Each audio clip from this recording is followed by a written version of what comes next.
हम लोग बेवकूफ़ है कि हम लोग सोच रहे हैं कि नीट पेपर लीक हुआ है। ये तो एनटीए घोटाला है। और ऐसे में डीजल पेट्रोल जब महंगा हो जाता है तो आम वर्ग के लोग सबसे ज़्यादा मार खाते हैं। अब कोई अडानी अंबानी तो है नहीं कि जो स्ट्रेट ऑफ हॉर्मुज से जाके तेल लेके आ जाएंगे। बहुत बुरा समय लोगों के लिए आने वाला है। धीरे धीरे धीरे धीरे सबका प्राइस बढ़ते जा रहा है, 1 रुपया, 2 रुपया, 3 रुपया कर करके। नमस्कार जोहार, मैं प्रेरणा चौरसिया। हमारे साथ मौजूद है कांग्रेस की राष्ट्रीय सचिव अम्बा प्रसाद जी।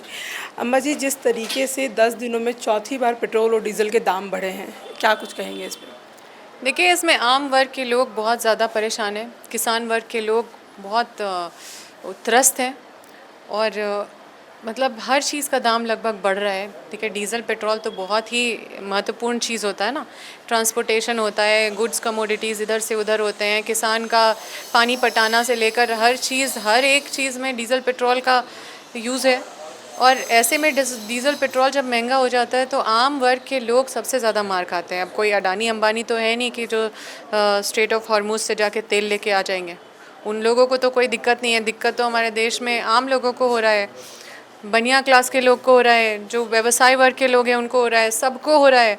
लेकिन इस पे कोई चर्चा नहीं हो रहा है कि ये सबसे आम जनता को राहत कैसे मिले।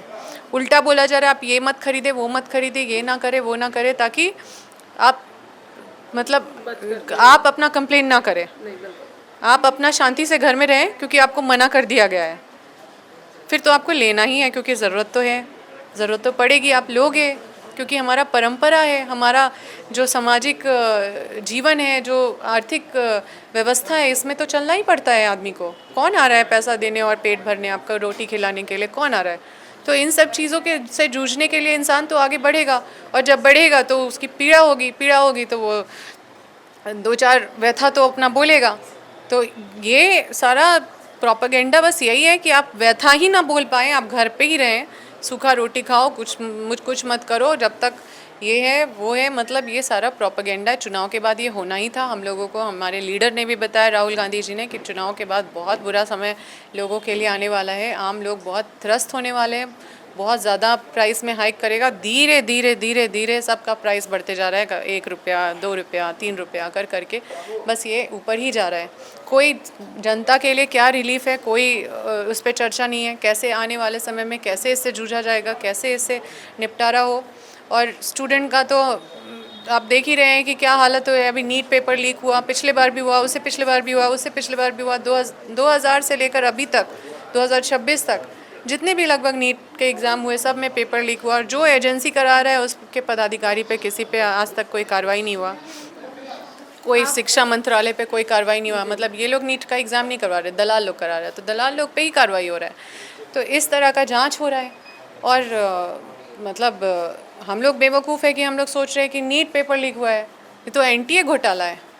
लेकिन कार्रवाई क्यों होगा किसी पे? ईडी सीबीआई तो हमारे घर आएगा, विपक्ष के घर आने के लिए ये लोग हैं। ये लोग सत्ता के में बैठे हुए जो लोग हैं उनके घर ये लोग जाएंगे नहीं, क्योंकि ये लोग कोई घोटाला के लिए नहीं है, ये लोग विपक्ष को कमज़ोर करने के लिए बनाए गए। आप लगातार सोशल मीडिया पे एक्टिव रहती हैं। इन दिनों सोशल मीडिया पे एक पार्टी बहुत ज़्यादा ट्रेंड कर रही है।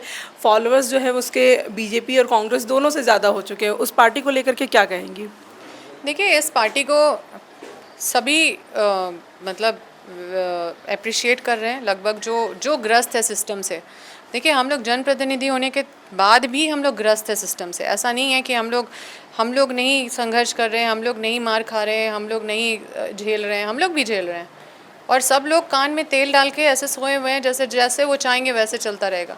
तो रिवॉल्यूशन तो लाना ही होगा, क्योंकि इस तरह का रिवॉल्यूशन अगर नहीं आएगा तो फिर सिस्टम में इतना जंक लग जाएगा कि सिस्टम पूरा खोखला बन जाएगा और हम लोग अपने आप को पहचान नहीं पाएंगे फिर उस समय।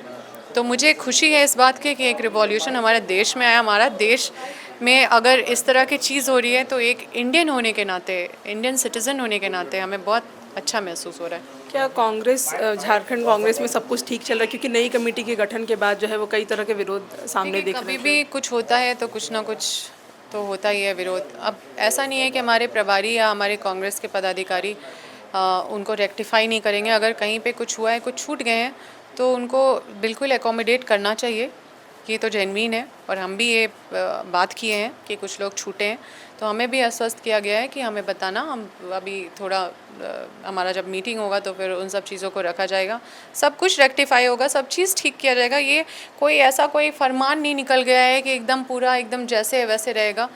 होता है क्योंकि कई लोगों को मौका मिला है तो कई लोग छूट गए हैं, ऐसा हर जगह होता है। ये कोई बहुत ब्लंडर सा कोई चीज़ नहीं है कि एकदम इस पे एकदम सबको एकदम लटका दिया जाए। लेकिन हाँ, हम लोग प्रयास कर में हैं कि जो चीज़ें को रेक्टिफाई करना है उसको करेंगे।